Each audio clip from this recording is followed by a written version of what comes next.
দেবতাত্মা হিমালয়, প্রবোধ কুমার সান্যাল।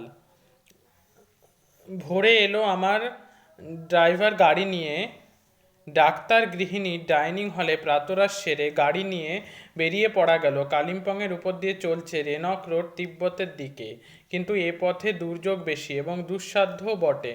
সুতরাং এই প্রাচীন পথ ছেড়ে এখন প্রায় সবাই যায় গ্যাংটকের পথ দিয়ে। সমগ্র উত্তর ভারতের মধ্যে কালিম্পং থেকে তিব্বত সর্বাপেক্ষা নিকটবর্তী।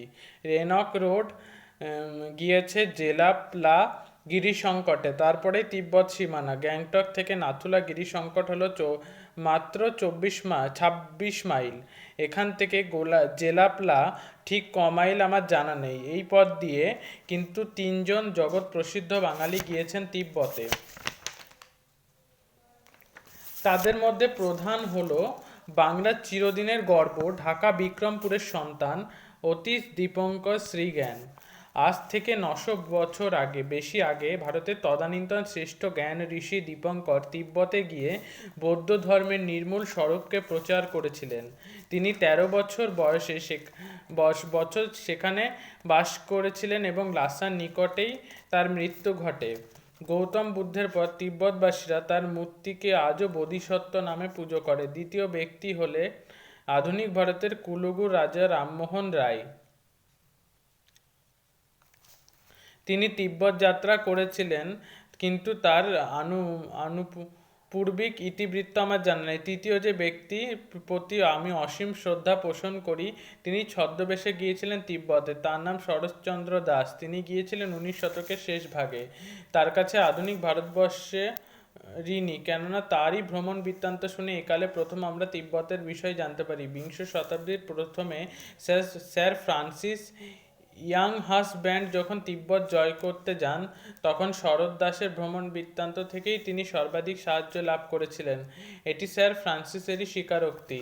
অতীশ দীপঙ্করের আগে আরেকজন ভারতবরেণ্য বাঙালিও তিব্বতে গিয়ে আচার্য বোধিসত্ত্ব উপাধি লাভ করেন। তিনি হলেন যশোরের রাজপুত্র শান্তরক্ষী। 8ম শতাব্দীতে তিনি তিব্বতে যান। লামারা তাকে রাজকীয় সম্বর্ধনা জানায়, কিন্তু দীপঙ্করের যে বিপুল কীর্তির কথা আমরা জানি, শান্তরক্ষীর সম্বন্ধে অতটা জানা যায় না। কাশ্মীরের পূর্ব প্রান্তে ভারত তিব্বত বাণিজ্য প্রধান কেন্দ্র হলো গারটক, কিন্তু সে বহুদূর এবং বহু অগম্য অঞ্চল পেরিয়ে যেতে হয়। কুমায়ুনের প্রান্তে গার্বিয়াং ছাড়িয়ে লিপু লেক গিরিসংকট অতটা না হলেও অনেকটা তাই। ওখানে তাকলাকোট হলো তিব্বতীদের ঘাঁটি। নেপালেও আছে নামচে বাজার দিয়ে তিব্বত।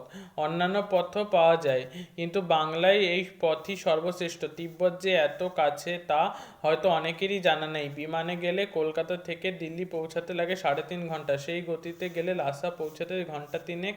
কি কালিম্পংয়ের যে পথ চলে গিয়েছে উত্তরে, সেখানে পশমের ঘাঁটি একটির পর একটি, অসংখ্য তিব্বতী আর মারোয়ারি আশেপাশে। এইটি হলো তিব্বতীদের প্রধান ব্যবসা। কিন্তু এখানে কারবারিদের উন্নতি ঘটেছে একালে প্রচুর। তার প্রকাশ্য নিদর্শন হলো বড় বড় অট্টালিকা আর নগণ্য কুঠিবাড়ি। ভোর থেকে আকাশ আজ মেঘময়। শীতের হাওয়া ছিল কনকনে। বড় গির্জাটা হলো কালিম্পংয়ের ল্যান্ডমার্ক। তারই পাশ দিয়ে চলে গেছে চড়াই পথ, এদিক ওদিক ঘুরে অনেক উঁচুতে গ্রেহামস হোমের দিকে। এখানে অ্যাংলো ইন্ডিয়ান এবং সাহেব সুবার অভিভাবকহীন ছেলেমেয়েরা পড়াশোনা করে। সমগ্র পাহাড় নিয়ে এই এক বিরাট কীর্তি। পরিচালনা ব্যবস্থা সমস্তই খাঁটি সাহেব মেমদের হাতে হয়। একটু আধটু দেখে বেড়াতেই ঘন্টাখানেক সময় লাগলো। ঝিরঝিরে বৃষ্টি হয়েই চলেছে। প্রায় ঘন্টা তিনেক ঘুরে আবার ফিরে এলাম ডাক্তার দাশগুপ্তের পাড়ায়। একটা অভিজাত পল্লী, কিন্তু এরই একপাশে একটি সংকীর্ণ গলির নিচে নেমে যে মন্দিরটির চত্বরে এসে দাঁড়ালাম, এটির কথা আজও ভুলিনি। দেখে নিলাম সেই অপরিচ্ছন্ন নোংরা ঝুপসি ঘরখানা। সেখানকার বছর 14 আগে একটি রাত্রিবাস করে গিয়েছিলাম আমি আর শশাঙ্ক চৌধুরী। এটির নাম ছিল ঠাকুরবাড়ি। আজও সেই নামটি তেমনি প্রচলিত। সেদিনও কালিম্পংয়ে এসেছিলাম বটে, কিন্তু কালিম্পংয়ের চোখে পড়েনি। মহাকবি রবীন্দ্রনাথের বিরাট ব্যক্তিত্ব সমগ্র হিমালয়কে সেদিন আমাদের চোখের আড়ালে রেখেছিল। মনে পড়ে সেই 25শে বৈশাখের অপরাহ্ন। কবি রয়েছেন গৌরীপুর প্রাসাদে। বৈদান্তিক এটর্নি হীরেন দত্ত আছেন রথীন্দ্রনাথ, প্রতিমা দেবী, অনিল চন্দ্র মৈত্রী আর চিত্রিতা।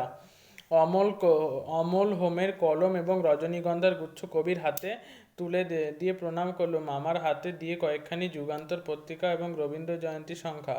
মহাকবি জানতেন আমি তখন যুগান্তরের অন্যতম সম্পাদক। আমার অনুরোধে উনি আরেকবার যুগান্তরের জন্য লেখা দিয়েছিলেন। আজকে যুগান্তরের প্রথম পৃষ্ঠায় ছিল শিল্পীর হাতে আঁকা কবির একখানা রেখাচিত্র। গ্রাম, নগর, দেশ, মহাদেশ, দিগ্বলয় ছাড়িয়ে কবির মাথা উঠেছে ধবলধার গৌরীশৃঙ্গের মতো। হিমালয় এর চেয়ে তিনি বড়, পৃথিবীর উচ্চতম শিখর তিনি। ছবিখানার মধ্যে এই চেহারাটা প্রকাশ করতে চেয়েছিলাম। কবি বললেন সমগ্র মহাভারতখানা তিনি নিজের হাতে একবার লিখতে চান। অত বড় এপিক পৃথিবীর কোনো কালের কোনো সাহিত্যই নেই, কিন্তু কাজটি দুরূহ, অনেকদিন সময় লাগবে।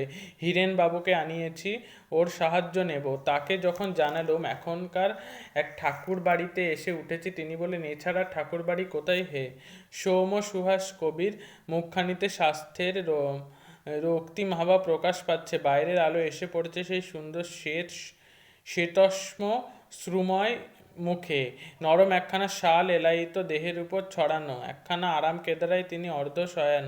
দু চারটি কথার পরে তার পরিহাস সরস বাক্যবাণ ছুটতে লাগলো। সেই বাণে আমি বিদ্ধ হচ্ছি বারংবার, এবং হাসির রোল উঠেছে এপাশে ওপাশে। কবি সেদিন আমাকে বাগে পেয়েছিলেন। সেই দিনকার সেই 25শে বৈশাখের সন্ধ্যায় তিনি দেশবাসীর উদ্দেশ্যে তার জন্মদিন উপলক্ষে একটি নবরচিত কবিতা বেতার যোগে পাঠ করবেন। সেই জন্যে কলকাতার বেতার কেন্দ্রের কর্তৃপক্ষ কলকাতা কালিম্পংয়ের মধ্যে টেলিফোনের বন্দোবস্ত করেছিল। কালিম্পংয়ে টেলিফোন ছিল না। এই উপলক্ষে তার প্রথম উদ্বোধন। সেই জন্যে পাহাড়ে পাহাড়ে টেলিফোনের খুঁটি বসানো এবং তার খাটানো হয়েছে গত কয়েকদিন থেকেই। টেলিফোনের কর্তৃপক্ষ এই জন্য প্রচুর অর্থ ব্যয় করেছেন।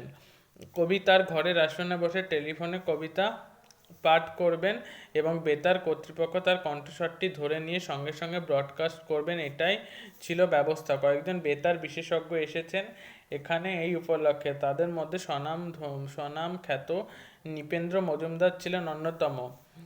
মহাকবি মাঝে মাঝে একবার ভীষণ শব্দে গলা ঝাড়া দেন, একথা সকলেরই মনে আছে। কিন্তু আজ কাব্য পাঠকালে সেই আওয়াজটির দাপটে সূক্ষ্ম যন্ত্রণা বিদীর্ণ হয়ে যাবে কিনা এই আশঙ্কা ছিল রথীন্দ্রনাথ প্রমুখ অনেকের। সেজন্য উদ্বেগও ছিল। মাঝখানে নৃপেনবাবু একবার আমাকে বললেন, ঠিক ওই চেয়ারে বসে যন্ত্রে মুখ রেখে কলকাতাকে একবার ডাকুন তো। আপনার গলায় যদি না ফাটে তবে আর ভয় নেই। কেঁপে উঠলুম, ওটা যে কবির আসন। কিন্তু নৃপেন্দ্র বাবুর ফরমাস শুনতেই হলো। নধর মখমল বসানো চেয়ারে বসে কয়েকবার ডাকলুম, হ্যালো ক্যালকাটা, হ্যালো। কলকাতা থেকে তৎক্ষণাৎ জবাব হলো, ওকে। বোধহয় সন্ধ্যা 7:30 কিংবা 8টা। একটা বুঝি বেল বাজলো। কবি উঠে গিয়ে বসলেন যন্ত্রের সামনে। আমরা এসে দাঁড়ালুম। বাইরে আমাদের পাশেই রয়েছে রেডিও যন্ত্র। কলকাতা ঘুরে কবির কণ্ঠ ফিরে আসবে এই যন্ত্রে, সেই আমাদের রোমাঞ্চ পুলক। কবি মাত্র 15 মিনিটকাল তার কবিতা পাঠ করবেন। বাইরে থেকে আমরা কাচের দরজা বন্ধ করে দিলাম, শব্দ না ঢোকে। একটি আলোর নিশানা পেয়ে কবির দীর্ঘদীপ্ত কণ্ঠের মূর্ছনা উচ্ছ্বসিত হয়ে উঠল নবরচিত কবিতায়। আজ মম জন্মদিন, সদ্যই প্রাণের প্রান্তপথে ডুব দিয়ে উঠেছে সে বিলুপ্তির অন্ধকার হতে মরণের ছাড়পত্র নিয়ে। আমাদের পায়ের নিচে কালিম্পং থরথর করতে লাগলো কিনা সে কথা তখন আর কারো মনে রইল না। জ্যোৎস্না ছিল সেদিন বাইরে। একটা মায়া ছন্ন স্বপ্নলোকের মধ্যে আমরা যেন হারিয়ে যাচ্ছিলাম, ভুলে গিয়েছিলাম পরস্পরের অস্তিত্ব।